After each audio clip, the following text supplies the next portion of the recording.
Grandes Esperanzas, de Charles Dickens.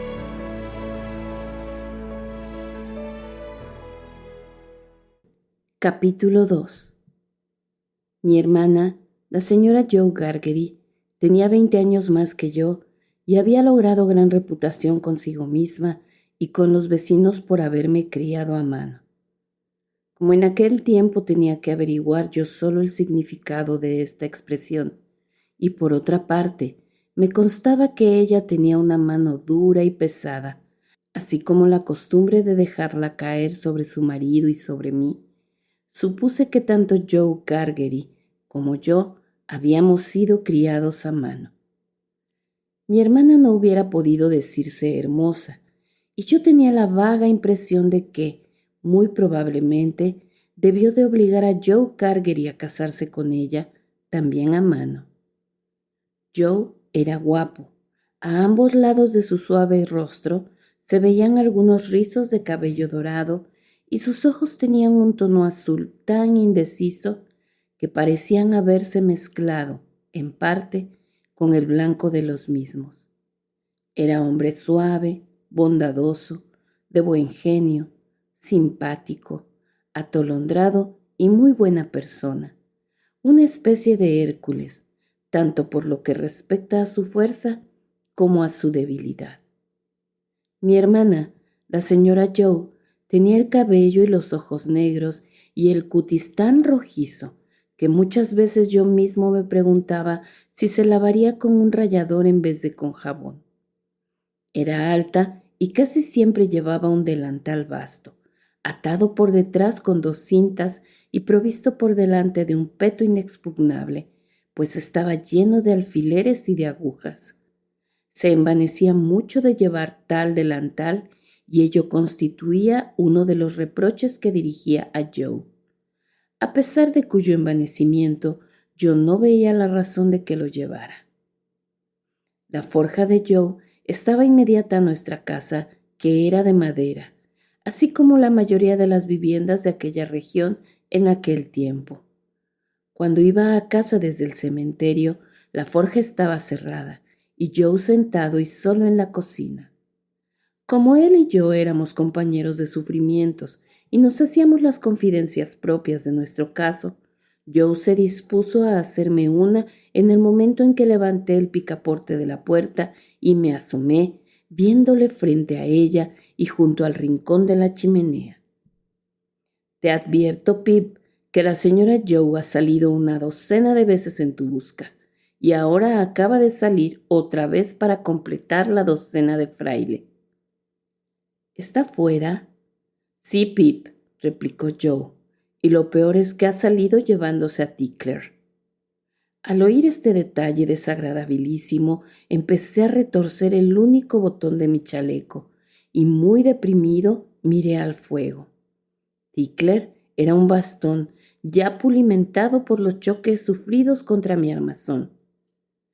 «Se ha emborrachado», dijo Joe, y levantándose agarró a Tickler y salió. «Esto es lo que ha hecho», añadió removiendo con un hierro el fuego por entre la reja y mirando las brasas. Y así salió Pip. «¿Hace mucho rato, Joe?» Yo le trataba siempre como si fuese un niño muy crecido. Desde luego, no como un igual. «Pues mira», dijo Joe consultando el reloj holandés, «hace cosa de 20 minutos, Pip, pero ahora vuelve. Escóndete detrás de la puerta, muchacho, y cúbrete con la toalla». Seguí el consejo. Mi hermana, la señora Joe, abriendo por completo la puerta de un empujón, encontró un obstáculo tras ella, lo cual le hizo adivinar enseguida la causa y por eso se valió de Tickler para realizar una investigación. Terminó arrojándome a Joe. Es de advertir que yo muchas veces servía de proyectil matrimonial, y el herrero, satisfecho de apoderarse de mí, fuese como fuese, me escondió en la chimenea y me protegió con su enorme pierna. «¿Dónde has estado, mico asqueroso?», preguntó la señora Joe dando una patada. «Dime inmediatamente qué has estado haciendo. No sabes el susto y las molestias que me has ocasionado. Si no hablas enseguida, lo voy a sacar de ese rincón y de nada te valdría que, en vez de uno hubiese ahí 50 pips y los protegieran 500 Gargerys. He estado en el cementerio, dije, desde mi refugio, llorando y frotándome el cuerpo. ¿En el cementerio?, repitió mi hermana, como si no te hubiera avisado desde hace mucho tiempo de que no vayas allí a pasar el rato. ¿Sabes quién te ha criado, Asmano? Tú, dije. ¿Y por qué lo hice? Me gustaría saberlo, exclamó mi hermana. Lo ignoro, gemí. ¿Lo ignoras? Te aseguro que no volvería a hacerlo. Estoy persuadida de ello. Sin mentir, puedo decir que desde que naciste nunca me he quitado este delantal. Ya es bastante desgracia la mía el ser mujer de un herrero y de un herrero como Gargery sin ser tampoco tu madre. Mis pensamientos tomaron otra dirección mientras miraba desconsolado el fuego. En aquel momento me pareció ver ante los vengadores Carbones que no tenía más remedio que cometer un robo en aquella casa para llevar al fugitivo de los marjales, al que tenía un hierro en la pierna y por temor a aquel joven misterioso, una lima y algunos alimentos. ¡Ah!, exclamó la señora Joe dejando a Ziegler en un rincón. De modo que en el cementerio podéis hablar de él, vosotros dos. Uno de nosotros, por lo menos, no había pronunciado tal palabra. Cualquier día me llevaréis al cementerio entre los dos, y cuando esto ocurra, bonita pareja haréis. Y se dedicó a preparar los cachivaches del té, en tanto que Joe me miraba por encima de su pierna, como si, mentalmente, se imaginara y calculara la pareja que haríamos los dos en las dolorosas circunstancias previstas por mi hermana. Después de eso se acarició la patilla y los rubios rizos del lado derecho de su cara, en tanto que observaba a la señora Joe con sus azules ojos, como solía hacer en los momentos tempestuosos. Mi hermana tenía un modo agresivo e invariable de cortar nuestro pan con manteca.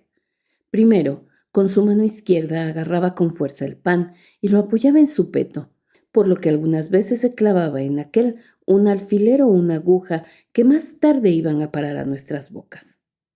Luego tomaba un poco de manteca, nunca mucha, por medio de un cuchillo y la extendía en la rebanada de pan con movimientos propios de un farmacéutico, como si hiciera un emplasto, usando ambos lados del cuchillo con la mayor destreza y arreglando y moldeando la manteca junto a la corteza.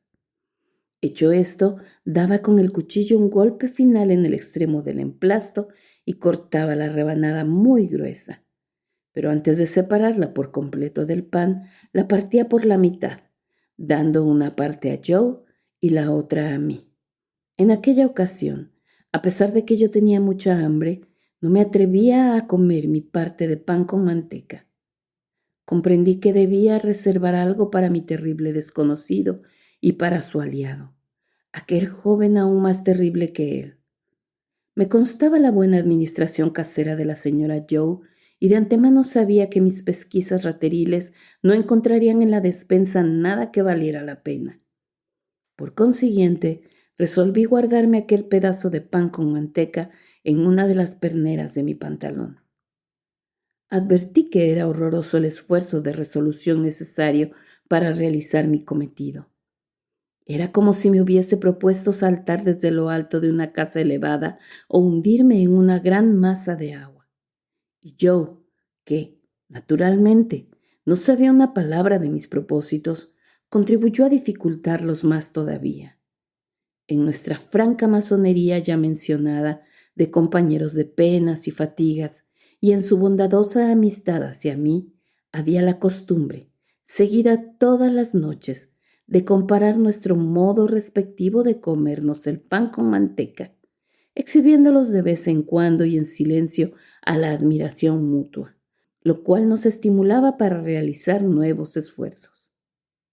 Aquella noche, Joe me invitó varias veces, mostrándome repetidamente su pedazo de pan, que disminuía con la mayor rapidez, a que tomase parte en nuestra acostumbrada y amistosa competencia.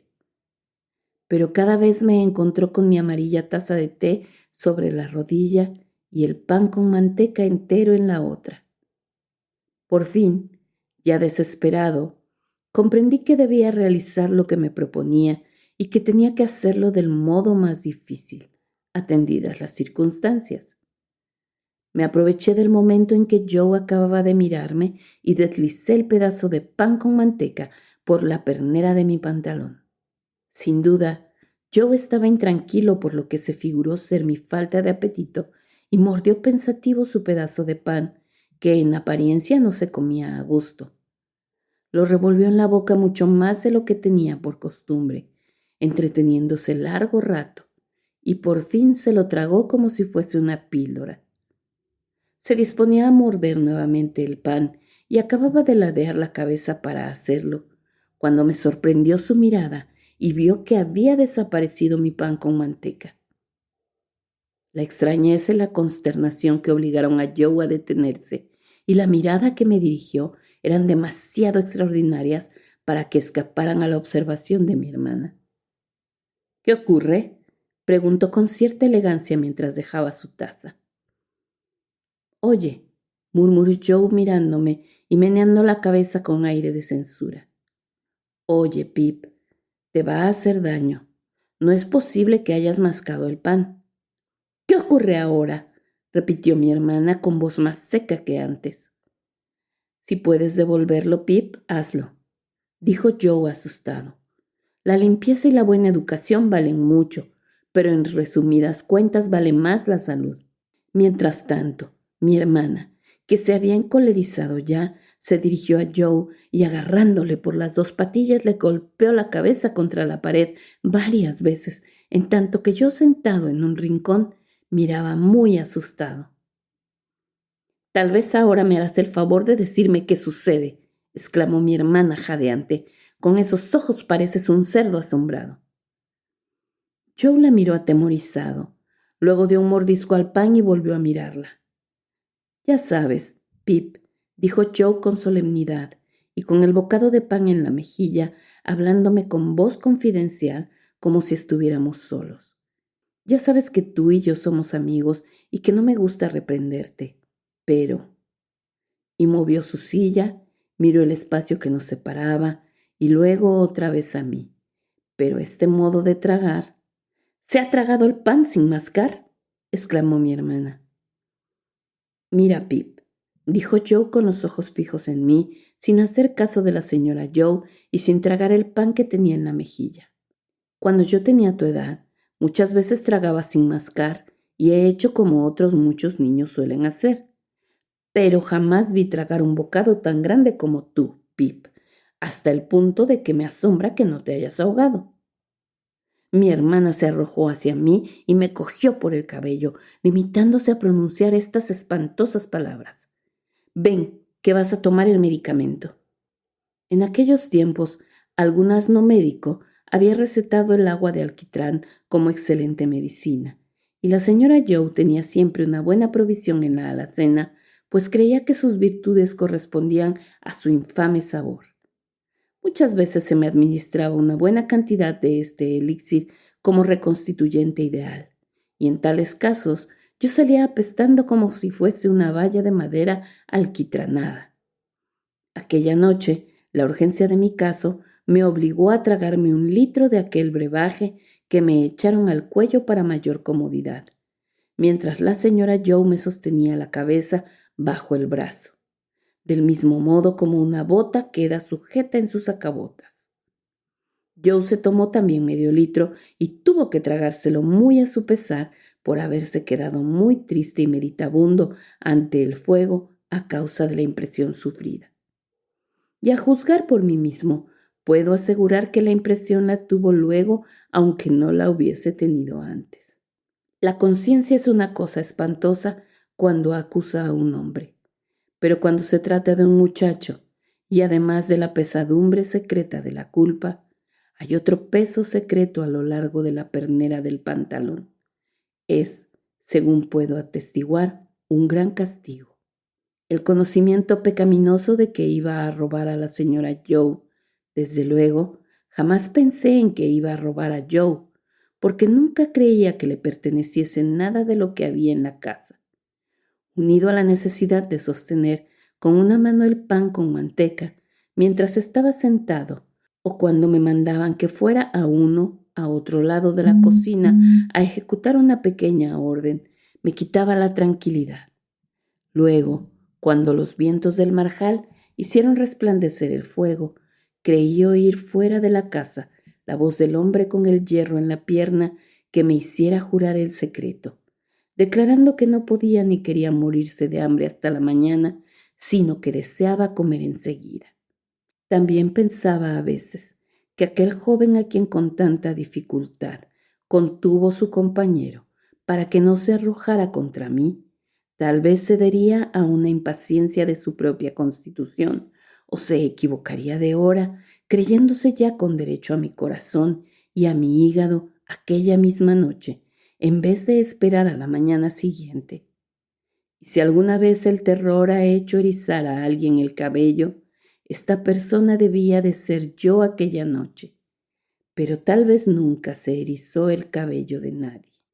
Era la vigilia de Navidad y yo, con una varilla de cobre, tenía que menear el pudín para el día siguiente, desde las 7 hasta las 8, según las indicaciones del reloj holandés.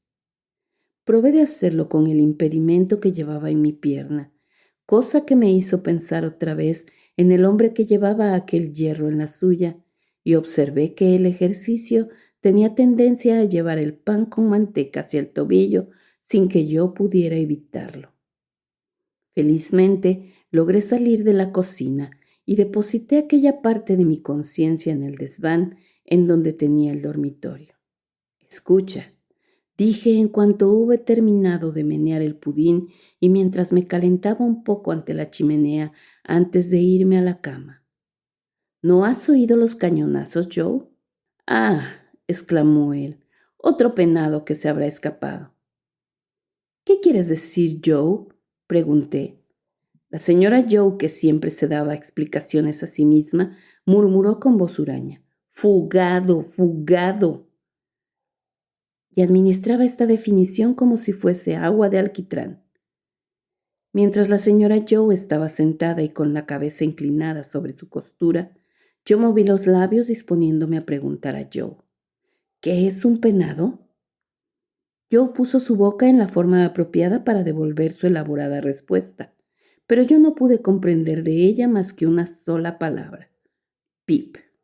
La noche pasada se escapó un penado, dijo Joe en voz alta, según se supo por los cañonazos que se oyeron a la puesta del sol. Dispararon para avisar su fuga y ahora parece que tiran para dar cuenta de que se ha fugado otro. ¿Y quién dispara? Pregunté. ¡Cállate!, exclamó mi hermana, mirándome con el ceño fruncido. ¡Qué preguntón eres! No preguntes nada y así no te dirán mentiras. No se hacía mucho favor a sí misma, según me dije, al indicar que ella podría contestarme con alguna mentira en caso de que le hiciera una pregunta. Pero ella, a no ser que hubiese alguna visita, jamás se mostraba cortés. En aquel momento, Joe aumentó en gran manera mi curiosidad, esforzándose en abrir mucho la boca para ponerla en la forma debida, a fin de pronunciar una palabra que a mí me pareció que debía ser mal humor. Por consiguiente, señalé a la señora Joe y dispuse los labios de manera como si quisiera preguntar. ¿Ella? Pero Joe no quiso oírlo y de nuevo volvió a abrir mucho la boca para emitir silenciosamente una palabra que, pese a mis esfuerzos, no pude comprender. Señora Joe, dije yo, como último recurso, si no tienes inconveniente, me gustaría saber de dónde proceden esos disparos. Dios te bendiga, exclamó mi hermana, como si no quisiera significar eso, sino precisamente todo lo contrario. De los pontones. Oh, exclamé mirando a Joe. ¿De los pontones? Joe tosió en tono de reproche como si quisiera decir, ya te lo había explicado. ¿Y qué son los pontones? Pregunté. Este muchacho es así, exclamó mi hermana, apuntándome con la aguja y el hilo y meneando la cabeza hacia mí. Contéstale una pregunta y él te hará 12 más. Los pontones son los barcos que sirven de prisión y que se hallan al otro lado de los marjales. ¿Y por qué encierran a la gente en esos barcos? Pregunté sin dar mayor importancia a mis palabras, aunque desesperado en el fondo. Eso era ya demasiado para la señora Joe, que se levantó inmediatamente. «Mira, muchacho», dijo, «no te he subido a mano para que molestes de esta manera a la gente. Si así fuese, merecería que me criticasen y no que me alabaran. Se encierra a la gente en los pontones porque asesinan, porque roban, porque falsifican o porque cometen alguna mala acción. Y todos ellos empezaron haciendo preguntas. Ahora vete a la cama». Nunca me dejaban llevar una vela para acostarme. Y cuando subía las escaleras a oscuras, con la cabeza vacilante porque el dedal de la señora Joe repiqueteó en ella para acompañar sus últimas palabras, estaba convencido de que acabaría en los pontones. Con seguridad seguía el camino apropiado para terminar en ellos. Empecé haciendo preguntas y ya me disponía a robar a la señora Joe. Desde aquel tiempo, que ya ahora es muy lejano, he pensado muchas veces que pocas personas se han dado cuenta de la reserva de los muchachos que viven atemorizados. Poco importa que el terror no esté justificado, porque, a pesar de todo, es terror. Yo estaba lleno del miedo hacia aquel joven desconocido que deseaba devorar mi corazón y mi hígado. Tenía pánico mortal de mi interlocutor, el que llevaba un hierro en la pierna. Lo tenía de mí mismo por verme obligado a cumplir una promesa que me arrancaron por temor. Y no tenía esperanza de librarme de mi todopoderosa hermana, que me castigaba continuamente, aumentando mi miedo, el pensamiento de lo que podría haber hecho en caso necesario y a impulsos de mi secreto terror. Si aquella noche pude dormir, solo fue para imaginarme a mí mismo flotando río abajo en una marea viva de primavera y en dirección a los pontones. Un fantástico pirata me llamó por medio de una bocina cuando pasaba junto a la horca, diciéndome que mejor sería que tomase tierra para ser ahorcado enseguida, en vez de continuar mi camino.